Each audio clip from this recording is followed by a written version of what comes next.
बैठने के बाद भी ना 6 बार तो ऐसे पैर पलटते हैं इधर से उधर और ऐसे टाइम देखते हैं ऐसे घड़ी कितना टाइम हुआ, कितने समय विराम लगेगा,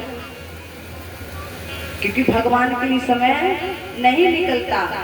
तो कहा प्रभु की माया मुझे जकड़ लेगी, मैं वहां जाकर कथा का प्रचार प्रसार नहीं कर पाऊंगा। मैया ने कहा तुम जाओ तो सही, मैं आपको वचन देती हूँ भगवान की माया का कोई असर नहीं होगा। और वही जो स्वामी सुखदेव जी महाराज मैया की गोद में खेला करते थे, एक पक्षिणी के गर्भ से उन्होंने जन्म लिया। आप लोग कथा तो अगर सब जानते हैं तो संक्षिप्त करते चलेंगे। और कैलाश पर्वत पे मैया भगवान भोलेनाथ के सामने समक्ष विराजमान थी। प्रभु कथा कह रहे थे और कथा क्या चल रही थी? अमर कथा। वो अमर कथा कुछ और नहीं थी, यही कथा थी। जब हम ध्यान से श्रवण कर लेते हैं, क्योंकि कहते हैं कि जो एक बार अमृत का पान करता है उसको अमृत पीने के बाद भी पुनः जननम पुनः मरणम पुनः जननी जनेन शयनम, बार बार मरना पड़ता, बार बार जन्म लेना पड़ता है। लेकिन जो एक बार भागवत अमृत रूपी अमृत का पान करता है फिर उस जन्म मरण के कुचक्र से छूट जाता है, भगवत धाम को प्राप्त हो जाता है। वो अमर कथा कुछ और नहीं है। तो प्रभु मैया की कथा सुना रहे हैं, पक्षिणी के गर्भ से जो है स्वामी सुखदेव जी महाराज ने जन्म लिया। तो आप लोग क्या कथा तो सब जानते हैं, थोड़ा संक्षिप्त करते चलेंगे या सुनाएं प्रसंग। बोली बाकी बिहारी लाल की। एक बार देव ऋषि नारद ने क्या विचार लगाया, बोले मैंने सबका झगड़ा करा दिया पर आज तक कभी भगवान भोलेनाथ ने और मैया ने झगड़ा, लक्ष्मी जी का भी करा दिया था एक बार, लेकिन मैया का भोले बाबा का झगड़ा नहीं, क्योंकि अनन्य प्रेम था भगवान में और मैया के बीच में, इतना प्रेम था, अनन्य प्रेम था। और उधर महाराज लीला भी आगे बढ़ानी थी, प्रचार प्रसार करना था, लीला बढ़ानी थी ना, कैसे भी जन्म हो जाए तो प्रचार प्रसार हो भगवान की कथा का।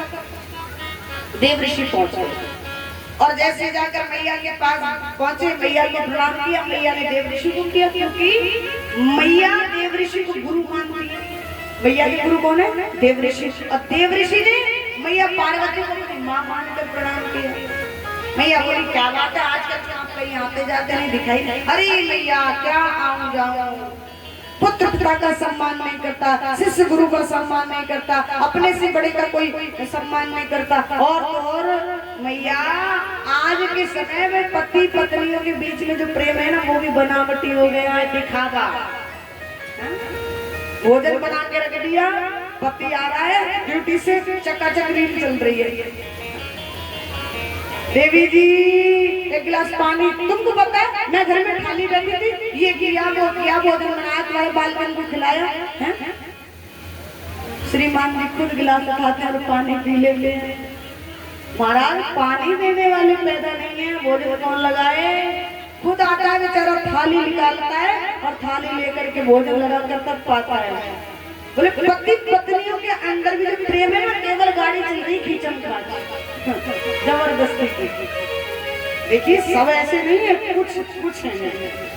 बोले पति पत्नियों के बीच में भी बनावटी का हो गया है।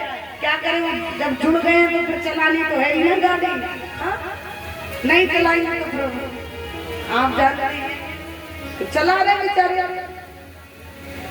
इतना कहा तो महाराज मैया को थोड़ा सा बुरा लगा।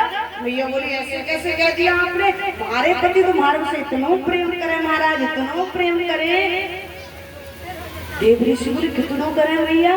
बोले इतनों करे कि कहते हैं कि गुरु मंत्र जो होता है, गुरु जी जो मंत्र देते हैं वो किसी को बताया नहीं जाता, लेकिन हमारे पतिदेव को इतना प्रेम करें, उधर उधर गुरुदेव ने मंत्र दिया, इधर आकर मेरे कान में कह दिया।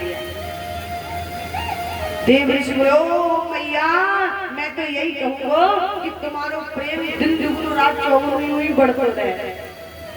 धीरे से बोले मैया तो एक बात पूछूं, जब तारे पतिदेव थारे से इतना प्रेम करें तो तुमको एक बात और बता देंगी।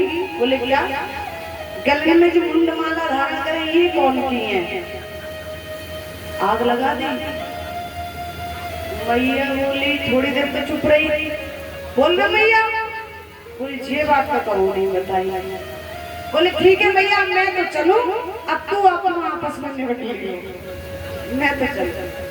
अब प्रणाम की और चल दी। और जैसे निकल के जा रहे ना तो भोलेनाथ थोड़ा आगे बढ़ करके अपना भजन कर रहे थे, तब में बैठे आवाज लगाई, बाबा जरा जल्दी पधारना कुटिया में। अंदर से आवाज आई, क्यों? बोले मैया बेसब्री से इंतजार कर रही है। भगवान ने ऐसे देखा, भोलेनाथ ने बोले वैसे करती ना करती, पर तुम निकल के आयो ना कुटिया से, तब तो जरूर कर रही है। आपने भी देखा होगा, कई बार ऐसा होता है कि अगर पड़ोस वाली पड़ोसी पत्नी के पास आकर बैठ गई, तब तो मामला फिर गड़बड़ है। पति बड़ी निगाह रखता है, यही ना आके बैठे, चाहे पूरा गांव बैठ जाए, क्योंकि वो जानता है जिस दिन ये बैठेगी उस दिन महाभारत होना ही होना। अब तो भगवान आए, जैसे देखा हो मैया बड़ी क्रोध में बैठे। देवी क्या बात है? आप बड़ी उदास हैं, बड़ी चिंतित हैं, बड़ी क्रोधित हैं, कारण तो बताइए। मेरे से बात मत करना सर। नहीं कोई तो बात होगी। ले बात क्या? आप ये बताओ, आप मेरे से प्रेम करते हो? भगवान बोले कैसे बताऊं देवी, मैं तो आपका अनन्य प्रेमी हूँ, बहुत प्रेम करता हूँ। तो आप प्रेम करते हैं तो ये बताइए कि आपने आज तक मुझे ये क्यों नहीं बताया ये मुंडमाला या वो किसकी है? बोले देवी आपने कभी पूछा नहीं और मैंने कभी, भला आप पूछते और मैं ना बताता? भाई आप पूछते, गलती इसमें किसकी है? आपकी। आपने पूछा नहीं और मैंने, आपको आवश्यकता पड़ती आप पूछती तो मैं बताता।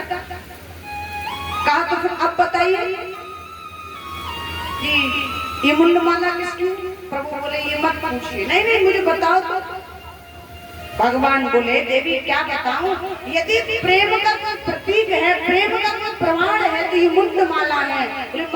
मतलब ये जब जब आप इस धराधाम पर आती हो लीला करने के लिए और अपना जब जब शरीर छोड़ती हो, तो मैं तुमसे इतना प्रेम करता हूँ कि आपकी मुंडमाला, मुंड को काट के इस माला में परो लेता हूँ और ये आपकी ही मुंडमाला है।